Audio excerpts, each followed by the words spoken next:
What I'm doing is I want to design an album cover for this guy because I like his music and I need an art project, and because he does a lot of funky music, I was inspired by this Stevie Wonder album cover, and I want to merge these two styles together, and I did a little sketch layer, as you can see, with some design idea. This is what I will do. I will play around with designing a little bit and colors. Shapes and colors the likes of which I've never seen.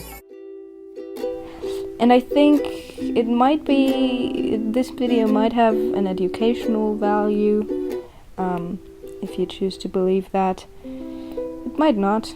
I am using Procreate, as you can see, if you know the app. It's a very good application. I don't get paid for saying this, but I'm telling you now, it's very good. It's a very good app. I really enjoy it, and I can't freaking find the brush that I'm looking for. Where is it? Is it an organic? It might be. Is it the twig one? Oh god. You know, this is very unprofessional. You should know the stuff that you're using to.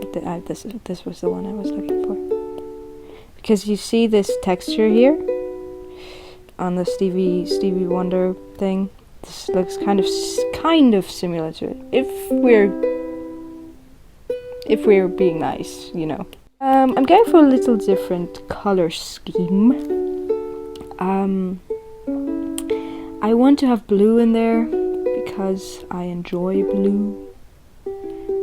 We could have ourselves another palette. We could have ourselves a new palette. Create a new one. And I will title this Marti. Okay. Let us see. So, I don't always start like this by making a color palette. Actually, most of the times I don't start like this because it's just a lot of work. But because this is a special kind of project, which I don't usually do, I thought I might try something new. Whee! This is a nice color too. I don't want to go overboard with the colors. I'm also going to just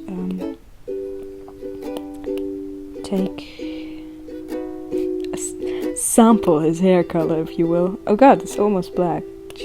Jesus! That's not what I want. I want more kind of the lighter shade in there. Yes, that's the one. This is going to be messy. This is the first proper YouTube video I've ever made. It might be my last. And oh god, I want yellow.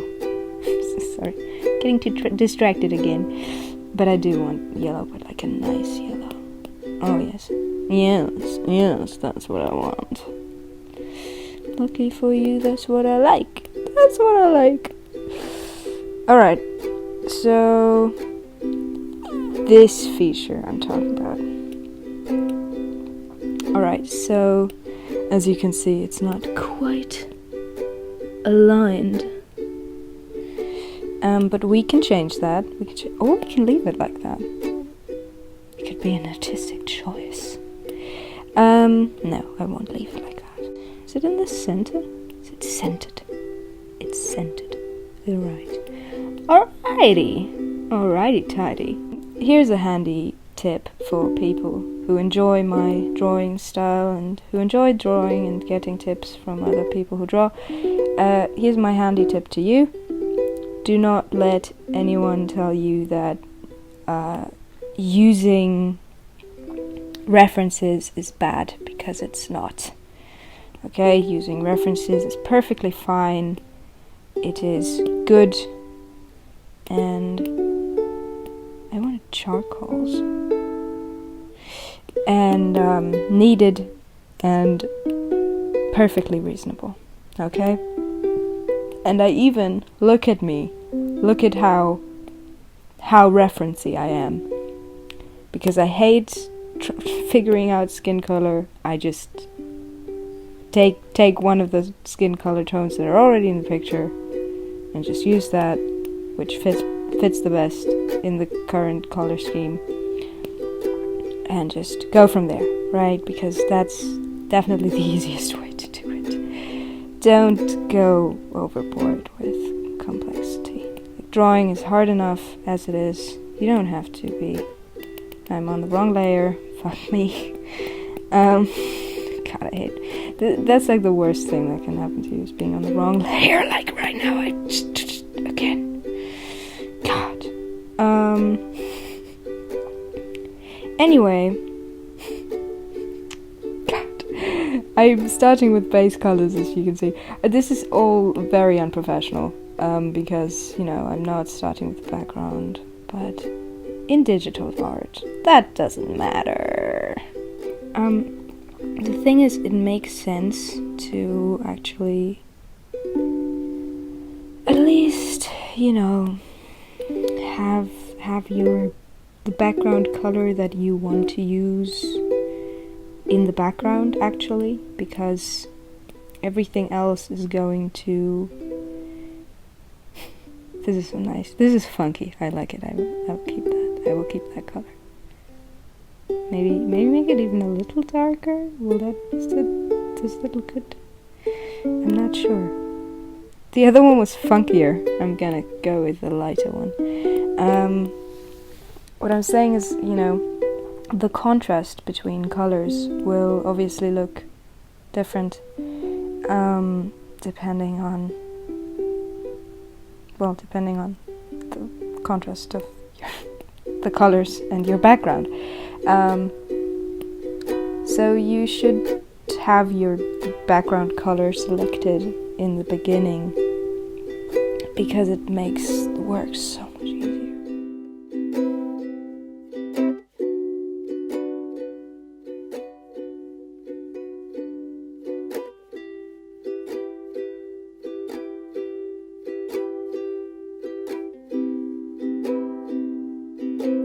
I'm thinking of doing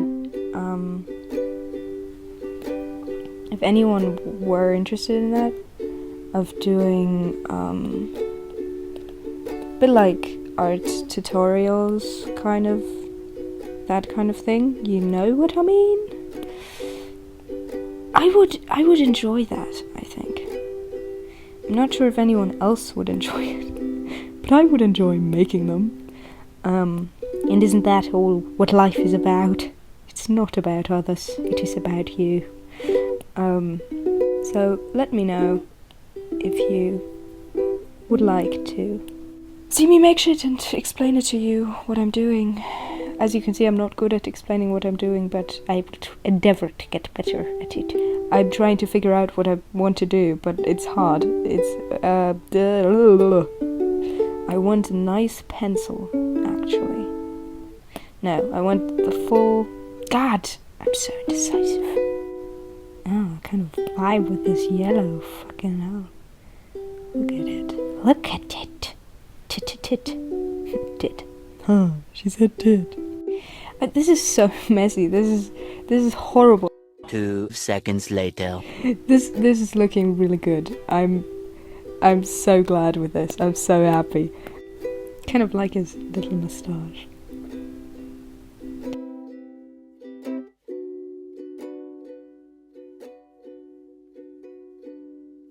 God, I love shading. This is I don't want to say it's the most important thing about drawing, right?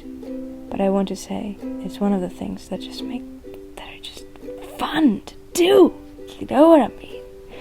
They're just fun to do. This will get more details later on in the progress. But I'm already really happy with most of the skin tone shading. When doing skin tone, it's nice to have, especially like Caucasian, so like, is that what you call it? Caucasian? White people. When doing white skin, you can pick like a white-ish, it's like a light beige color, and then you just pitch it a little bit into the browner direction and maybe take some of that brightness out, and then you have a nice shading tone. And then what you do to make it look more authentic is that you either put some kind of reddish hue or some kind of orangey hue. He kind of has, especially in this lighting, it's more of an orange hue. But sometimes, red is also nice. Yeah, actually, I'm gonna go with more of an orange tone. I'll see where it gets me. I'm going back to Speedy Gonzalez now. Goodbye.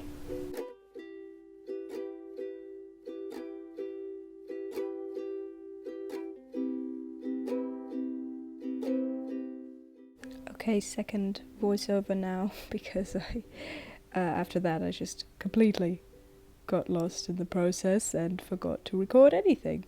But this is where I started adding the details, and this actually took up most of the time, which you don't really notice now in the speedrun, but it did take a lot of, trying out things, what looks best, etc. And in the end I'm quite satisfied with the result, but judge for yourself.